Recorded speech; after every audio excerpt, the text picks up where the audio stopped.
Have you ever been in a situation where someone tried to trap you with words, twisting your narrative to make you look bad? That's exactly what happened on a recent episode of American Perspectives Tonight, a primetime show notorious for its fiery debates. The talk show host, Graham Layton, a sharp, relentless veteran interviewer, thought he had the upper hand until Pam Bondi, a rising political firebrand and former attorney general, flipped the conversation, leaving him scrambling for a comeback. Before we dive in, let me know in the comments where you're watching from. The studio lights blazed down on the sleek modern set. At the center of it all stood Pam Bondi, poised and composed. Across from her sat Graham Layton, a man known for pushing his guests into uncomfortable corners, a master of aggressive questioning. He turned interviews into public interrogations. Pam had been invited, ostensibly, to discuss law, justice, and her tenure as Attorney General. Yet, from the moment she walked onto the set, she sensed the real plan. The air in the Washington, D.C. briefing room was thick with anticipation, a quiet edge that hinted at a looming confrontation. Glancing briefly at the sea of eager, dimly lit faces, she noted some leaning forward in intrigue while others sat stiffly, arms crossed in skepticism. A producer counted down and the red light on the camera flickered on. Graham leaned in with a practiced smile, a tight-lipped expression that never quite reached his eyes. "Welcome to the exchange," he began. Pam returned a polite nod. "Thank you for having me." His fingers tapped lightly against the desk as he launched in. "You've been at the center of controversy for quite some time. Some say your decisions as Attorney General hurt more people than they helped. Would you say that's fair?" There it was. No warm-up, just a sharply pointed question from the start. Pam had handled similar approaches before, but something in Graham's tone made it clear. He was looking for a confrontation, not a genuine discussion. She knew the audience had caught on too. Maintaining her neutral expression, she replied, "I'd say that's an oversimplification of years of work. But if you'd like to discuss specifics, I'm happy to." Graham's smirk tightened as he tilted his head slightly. "Oh, we'll get to specifics," he declared, then turned to the camera, as if addressing the audience directly. "Let's start with something simple. Many people, especially those affected by your policies, feel you're out of touch, prioritizing political gain over what's right. Do you ever consider the people on the other side of your decisions?" It was clear the question was bait, an attempt to provoke, not to seek real answers. Pam folded her hands neatly on the desk. "Every decision I've made has been aimed at upholding the law and protecting citizens. That doesn't mean everyone agrees with me. Leadership isn't about being liked. It's about doing what's necessary, even when it's unpopular." Graham let out a small, derisive chuckle. "That's convenient, Pam, but let's be honest," he continued, leaning forward with a slightly lower voice. "Some would say you've turned a blind eye to justice when it suited you." The room grew smaller, the audience falling into a tense silence, every eye focused on her. Pam's pulse remained steady. She'd seen this tactic before: force an emotional reaction, make the guest defensive, make them flinch. Instead, she took a slow breath and met his gaze directly. "You seem eager to make this personal, Graham," she said, "and I hope you'll allow me to answer your questions instead of hurling accusations." A few murmurs rippled through the audience as Graham's expression flickered, just for a second. But he wasn't finished. He leaned back, crossing one leg over the other in his familiar, calculated manner. "Pam, let's talk about power. Politicians, prosecutors, you all claim to serve justice, yet justice often bends for those who already have influence. For instance, during your tenure as Attorney General, there were claims that corporate donors received special treatment, with investigations quietly disappearing and accountable figures walking away unscathed. Can you look this audience in the eye and say that never happened? It was a trap, cleverly worded so that any denial would be met with skepticism, and any admission would be twisted beyond recognition." Pam exhaled through her nose, keeping her tone even. Graham, if you're going to make accusations, at least have the integrity to be specific. What cases are you referring to? Graham smirked and turned toward the camera, as if performing for viewers at home. Oh, we'll get specific, don't worry, he replied, eliciting chuckles that were less lighthearted and more anticipatory, hungry for a slip-up. Pam could feel the conversation shifting. The temperature in the room seemed to rise. He was painting her as if she were squirming under pressure, when in truth, she hadn't even begun to push back. Graham glanced at a stack of papers in front of him. A prop, whether he needed them or not, designed to give the illusion of damning evidence, waiting to be revealed, dramatically. Flipping through them, he said, "Let's start with this. Back in your tenure, there was a lawsuit against a certain corporation, one of your donors, mind you, who was accused of fraudulent business practices. And then, suddenly, that lawsuit vanished. What a coincidence." Pam's lips pressed together. Now, she knew exactly what he was referring to, and how he was twisting the facts. She began to speak, but Graham cut her off sharply. "Tell me, Pam, why should the American people believe that people like you don't just protect the wealthy, while the rest of us get left behind?" That question landed like a punch. The room murmured as Pam felt the moment, his moment, the one he'd been waiting for, an attempt to force her into a damaging soundbite. She saw it in his eyes. He thought he had her, but he had underestimated her. Taking a slow, deliberate breath, she let the silence hang just long enough to make him uncomfortable, then leaned forward slightly. "You know, Graham, it's interesting how you frame things," she began coolly. "You present this case as if it's some scandal, when in reality, it was fully investigated and the claims didn't hold up. No cover-ups, no backroom deals, just the legal process playing out as it should. But that wouldn't make for an exciting headline, would it?" The audience shifted, and she could hear whispers of agreement. The tension in the room was mounting. Yet, he pressed on, his tone shifting. "So you're saying money never influenced any of your decisions?" Pam met his gaze steadily. "I'm saying facts did. And I find it interesting that instead of discussing those facts, you'd rather insinuate corruption without proof." The audience reacted. Some nodded, others remained wary. The tide was turning, and even Graham could sense it. He changed tactics, his next question growing personal. That would be his biggest mistake. Something else. Graham's smirk widened as he sensed the moment slipping away, the weight of the conversation tilting against him. "If the political angle isn't enough to rattle you, then let's talk about character. You've built a reputation as a tough prosecutor, a woman who stands by her principles. But what happens when those principles only seem to apply when it's convenient?" The room tensed further. His voice dripped with feigned curiosity as he continued. "You talk about justice and fairness, but do you remember the protests outside that movie theater in Tampa? Because a lot of people do." A shift rippled through the audience. Pam knew exactly what he was referring to. It had been a hot summer evening. She had gone to see a documentary, nothing controversial. But outside the theater, protesters had waited. They shouted insults, called her a disgrace, and accused her of ignoring their concerns. Then, as she walked by, someone spat at her. The footage had circulated for days. Some called it justified outrage, others, assault.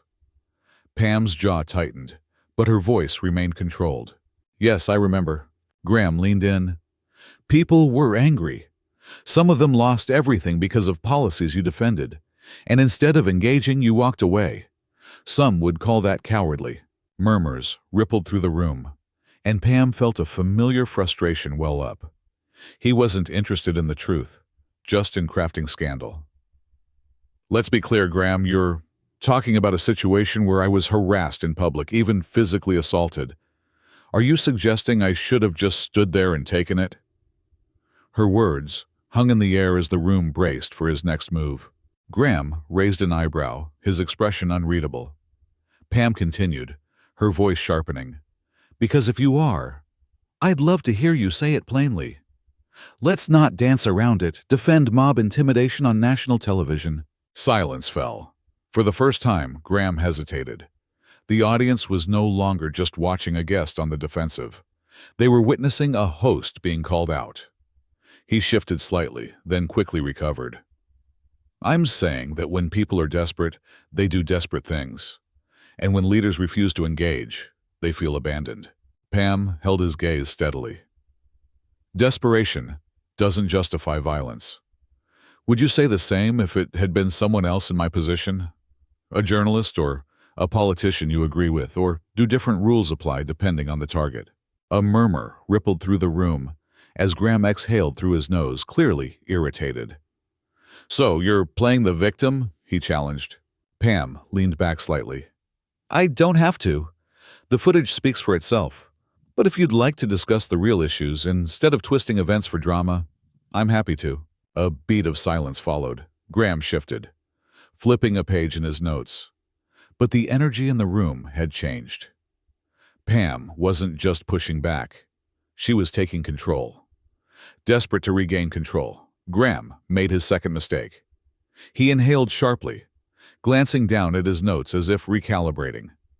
The cracks in his confidence were subtle, but they were there. He wasn't used to losing control of an interview, while Pam remained steady, watching, waiting, and ready. If a personal attack hadn't rattled her, he'd go for something bigger. He set his papers down, laced his fingers together, and fixed Pam with a look that bordered on pity. All right. Let's be honest here, Pam. You have a history of defending people and policies that a lot of Americans, frankly, the majority, find problematic. If you weren't in politics, if you didn't have power, do you really think you'd be standing here today? Or would you be just another person left behind by the very system you uphold? It was a clever pivot, designed to paint her as out of touch, privileged, detached from everyday struggles. Pam saw right through it. She tilted her head slightly. That's an interesting argument, Graham. You're saying that because I worked within the system, I somehow don't understand it. He smirked, sensing an opening. I'm saying you benefited from it. Pam leaned forward. You seem to have a lot of opinions about my past, so let me ask you this. What's your definition of justice? Graham's smile faltered. Excuse me, he stammered. She gestured toward him. You sit here implying corruption, implying favoritism, suggesting that I got where I am solely because of privilege. So tell me, how do you define injustice? Is it about who shouts the loudest, who makes the most accusations? Or is it about facts? Graham's lips parted, as if searching for a response, but Pam didn't give him a chance. Because, Graham, if you're so confident that the system is broken, I'd love to hear your solution. You've had plenty of time to criticize me, but what exactly would you do differently? A slow murmur rippled through the audience. Graham's fingers curled slightly on the desk. That's not my job, Pam. She nodded. Exactly. Your job is to stir controversy, to frame things, so there's always a scandal, always a conspiracy. But let's get real. You don't actually care about justice. You care about making a spectacle. The audience reacted immediately. Gasps, murmurs of approval. Graham blinked, his composure slipping for the first time. Pam sat back, steady. So if we're done playing games, I'd love to talk about the issues. But if you just want sound bites, let me know. I'd hate to waste your time. The tension in the studio was suffocating. For the first time since the interview began, Graham looked caught off guard, as if he hadn't planned for this moment, hadn't expected her to flip the script so effectively. He glanced at the camera, then back at Pam, exhaling through his nose. All right, he said, his voice noticeably tighter. Let's talk about the issues. But it was clear he was no longer in control, and the audience knew it. Graham's fingers drummed lightly on the desk, a clear sign he was trying to recalibrate. He was supposed to be in control, steering the conversation, and keeping his guest defensive, but Pam had turned the tide, and now the room's weight wasn't on his side. He forced a smile, though it came out noticeably tighter than before. All right, Pam, you want to talk facts? Let's talk facts, he said. Pam nodded, waiting. Graham flipped through his notes again, but it seemed more like a stall tactic than a necessary step. You've been in the legal world for years. Prosecutor, attorney general, consultant. You wield a lot of power and influence. And yet, every time controversy erupts, you somehow come out clean. Some might find that suspicious. Pam raised an eyebrow. Were you accusing me of something? Graham spread his hands. I'm saying the average person doesn't have that luxury. When they get tangled up in the legal system, they don't walk away unscathed. Pam's expression remained unyielding. The law isn't about luxury, Graham. It's about understanding it and navigating it skillfully. That applies to everyone, including me. Graham smirked again, but it was weaker this time. That's easy to say when you have the resources to fight back. Pam exhaled slowly. You're right, resources vary, which is why understanding the law matters. Why due process exists and why cases can't be decided on public outrage or sensational headlines. Graham opened his mouth, but Pam wasn't finished. In fact, that's exactly what we're doing right now, isn't it? You're not interested in facts. You're busy framing me as a privileged leader who dodges accountability. You have no proof, no case. Just vague accusations meant to stir up controversy. A murmur rippled through the audience. The shift was undeniable. Graham's jaw clenched for a fraction of a second. He could feel the room turning against him. Pam tilted her head slightly. So tell me, Graham, what do you actually want from this conversation? Do you want to discuss real issues? Or are we here merely to entertain viewers with a one-sided spectacle? Graham inhaled sharply, shifting in his seat. I think the people at home want transparency. Great, Pam replied. Then let's be transparent. Let's talk about why you keep interrupting me, why you frame things your way instead of discussing policy. You prefer to toss out baseless accusations. More murmurs followed. Some audience members nodded. Because, Graham, if you wanted a real discussion, you wouldn't be doing this, she added. Graham forced a laugh. I'm just asking tough questions, Pam. She gave him a knowing smile. No, you're trying to make a headline. Silence fell as Graham glanced toward the producer, searching for an escape, but there was none. The room was no longer hanging on his words. It was hanging on hers. Then, unexpectedly, someone in the back started clapping, hesitant at first, then joined by others until the applause rippled through the room. It wasn't a roaring, standing ovation, but it made clear who had won the moment. Graham swallowed and straightened his papers, more to occupy his hands than to regain control. The interview wasn't over yet, but it might as well have been. Pam Bondi had completely turned the tables, and everyone in the room knew it. Clearing his throat, Graham forced a tight-lipped smile as the applause died down. His hold on the conversation had slipped away, and there was no getting it back. Pam remained seated, composed. She wasn't gloating or smirking. She had made her point, and the audience had witnessed it. Desperate to salvage what was left, Graham said, Well, Pam, it seems you've certainly made an impression today. Meeting his gaze steadily, she replied, I tend to do that. A flicker of irritation crossed his face, but he quickly masked it, knowing he had to wrap things up without revealing his loss of control. He shifted his papers as if everything had gone according to plan. I think that's all the time we have. I appreciate you coming on and sharing your perspective. Pam nodded. I appreciate the opportunity. Next time, maybe we can have an actual discussion instead of a performance. The audience chuckled. Graham gave a strange, resigned smile, but said no more. Turning to the camera, his voice was noticeably tighter as he closed the segment. That was Pam Bondi, former Attorney General of Florida. We'll be right back after this. The moment the red recording light switched off, Graham pushed back his chair and stood, rubbing the bridge of his nose. The control room buzzed in his earpiece, but he paid it no mind. Pam stood as well, smoothing out her blazer, and turned to him, her tone polite yet firm. If you ever decide you actually want a real conversation, let me know. Graham let out a quiet scoff. I ask the questions that people want answered. Pam gave a small, knowing smile. No, you ask the questions that get clicks. And with that, she turned and walked off set. The second she stepped into the hallway, Her phone exploded with notifications. Twitter, Facebook, news alerts. She tapped on a trending topic. Hashtag unfiltered Pam Bondi. Clips of the interview were already flooding social media, with people dissecting every moment. Her measured pushback, Graham's struggle to recover, the palpable shift in the audience's energy. Some hailed it as a takedown. Others called it a rare moment when a guest refused to be steamrolled by a hostile interviewer. Scrolling through a few tweets, one read, "I don't care what you think of Pam Bondi, this is how you handle a setup." Another, "It was clear Graham thought he had the upper hand until Pam Bondi flipped the script. Brutal." And another, "This interview was a masterclass in staying calm under pressure." Of course, critics tried to twist her words, framing her as evasive or defensive, but the narrative was unmistakable. She hadn't just survived the interview, she had owned it. Stepping outside into the cool evening air, Pam took a deep breath. This was politics. This was media.